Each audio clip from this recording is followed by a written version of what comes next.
రైతు ట్రాక్టర్తో పొలం దున్నుతున్నాడు. పొలం దున్నుతున్నాడు. దున్నేటప్పుడు ఒక పెద్ద చీమల పుట్ట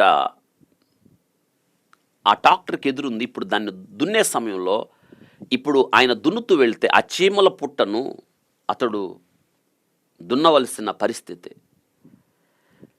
ఈ యొక్క రైతుకి, ఈ దున్నే రైతుకి ఆ పుట్టను నాశనం చేయడం ఇష్టం లేదు. అందుకు ట్రాక్టర్ ఆపి ఆయన చీమల దగ్గరికి వెళ్ళి పెద్ద పెద్దగా అరుస్తూ ఉన్నాడు.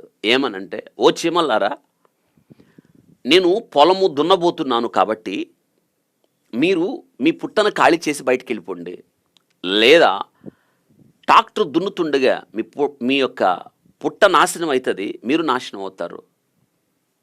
దయచేసి ఈ పుట్టను ఖాళీ చేసి వెళ్ళిపోండి అని ఈ యొక్క రైతు పెద్ద పెద్దగా అరుస్తున్నాడు ఆ పుట్ట దగ్గరికి వచ్చి. కానీ ఆ పుట్టలో ఉన్న చీమలకి ఇవేమీ పట్టనట్టుగా వాటి పనిలో అవి నిమగ్నమైపోయాయి. ఇతను అరుస్తున్న అరుపులు, ఇతని కేకలు వాటికి వినిపించవు, అర్థం కావు, అసలు తెలియవు. ఇంకొక విషయం, ఆ చీమలకి తెలియని విషయం ఏంటంటే ఆ రైతు ఈ చీమలను ప్రేమిస్తున్నాడని, తను దున్నగలిగితే దున్నేవేయవచ్చని, ఈ చీమల యొక్క క్షేమాన్ని కోరాడు అని, ఈ చీమలు ఆ ట్రాక్టర్ కింద నశింపు కాకూడదని అతడు వాంఛ కలిగిన వాడై, ప్రేమించి, జాలి కనికరం కలిగి ఆ చీమల పుట్ట దగ్గరికి వచ్చి తను ప్రేమేంటో, తన కనికరం ఏంటో, తన జాలేంటో ఎంత చెప్పినా ఆ చీమలకు అర్థం కావట్లేదు.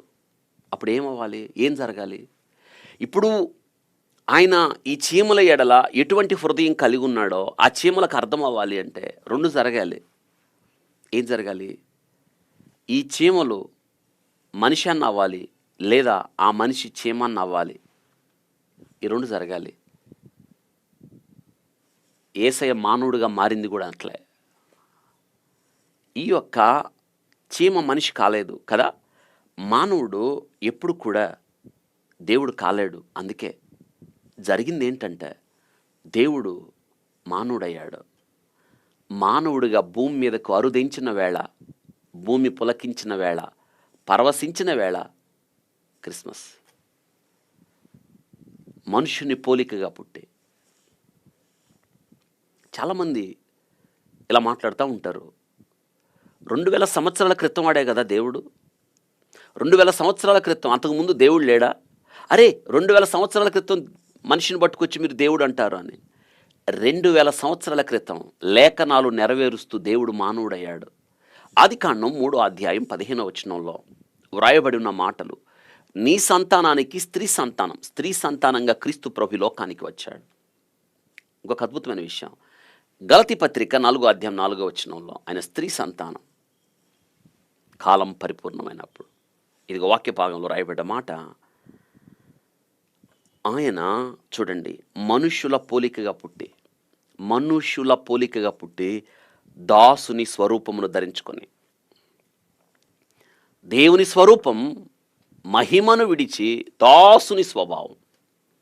ఇది నేను వాక్య భాగాన్ని జ్ఞాపకం చేస్తున్నాను.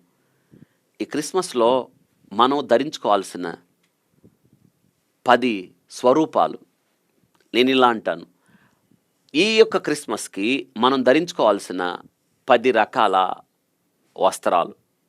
మనం క్రిస్మస్ ఖచ్చితంగా సంతోషంగా ప్రజలందరికీ కలగబో మహా సంతోషకరమైన శుభవర్తమానం, నేడు మీ కొరకు రక్షకుడు పుట్టి ఉన్నాడు అన్న వాక్యాన్ని విని పులకించిపోతాం. క్రిస్మస్ పాటలు వింటే ఆనందం వస్తుంది.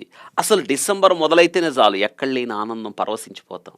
తప్పులేదు, ఆనందించడం, పరవశించడం, కొత్త బట్టలు కొనుక్కోవడం, మనం వేడుక చేసుకోవడం, పండుగ చేసుకోవడం, లేదా ఇతరులకు సహాయం చేయడం, అనేకులను పిలిచి మనం ఆతిథ్యం ఇవ్వడం మంచిది.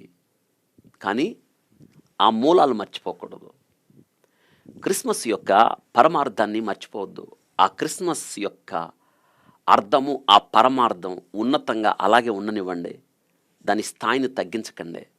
మరింతగా వైభవంగా క్రిస్మస్ను ఆచరించాలి. సంతోషకరమైన ఈ శుభవర్తమానం నీ జీవితాన్ని ఎలా మార్చిందో, నీ బ్రతుకుని ఎలా మార్చిందో, ఈ వర్తమానాన్ని నువ్వు అనేకులకు చేరవేయడానికి శ్రేష్టమైన శుభదినాలు ఏవైనా ఉన్నాయంటే ఈ డిసెంబర్ మాసం. ఈ డిసెంబర్ మాసంలో మీరు మరింతగా, ఎందుకు అంటే ఈ పండగను ఆధారం చేసుకొని, కారణాలు ఏమైనా కావచ్చు. క్రిస్మస్ పండగని చేయాలా అంటే చెయ్యాలి అని నేను అంటలేదు. క్రైస్తవుడికి ప్రతిదినం పండగే. చాలామంది క్రిస్మస్ డిసెంబర్ 25ను బైబిల్ గ్రంథంలో రాయబడి ఉందా? రాయబడి లేదు. కానీ ప్రతిదినం అసలు క్రైస్తవుడు అనుదినం సంతోషించటమే కదా, అనుదినం సంతోషించటమే పండగ. అయితే ప్రత్యేక దినాలుగా ఆచరిస్తారు కాబట్టి క్రైస్తవుడు ఏం చేయొచ్చు? ఆ దినాలను ఆధారం చేసుకొని అనేకులకు సువార్త చెప్పచ్చు. క్రిస్మస్ కాబట్టి అర్థమవుతుంది. క్రిస్మస్ కాబట్టి అనేకులు మీ ఇంటికి పిలవచ్చు, పేదోడు సహాయం చేయండి. క్రిస్మస్ కాబట్టి ఆ వేడుకకు మా ఇంటికి రండి అంటే ఖచ్చితంగా వస్తారు. లేదా వేరే కారణాన్ని బట్టి పిలవలేం కదా. ఆ క్రిస్మస్ని ఆధారం చేసుకొని ఆ క్రిస్మస్కి అనేక మంది అతిథులను పిలిచి వారికి శుభకరమైన వర్తమానాన్ని ప్రకటించవచ్చు. అలా చేసుకోవాలి. అలాగా మనం ఆ క్రిస్మస్ వైభవాన్ని అలా నింపుకోవాలి. క్రీస్తు ప్రభు చూడండి, ఆయన దేవుని స్వరూపి అయ్యుండి దేవునితో సమానముగా ఉండుట విడిచిపెట్టకూడని భాగ్యం అని ఎంచుకోలేదు. కానీ ఆయన గమనించండి, ఆయన ఎలా అయ్యాడు తెలుసా? చూడండి, ఆ వాక్య భాగంలో మనుష్యుని పోలికగా పుట్టి, మనుష్యుని పోలిక అంటే మీకు అర్థమవడానికి ఆ రైతు చీమైనట్టు దేవుడు మానవుడయ్యాడు. ఎంత గొప్ప దేవుడు కదా.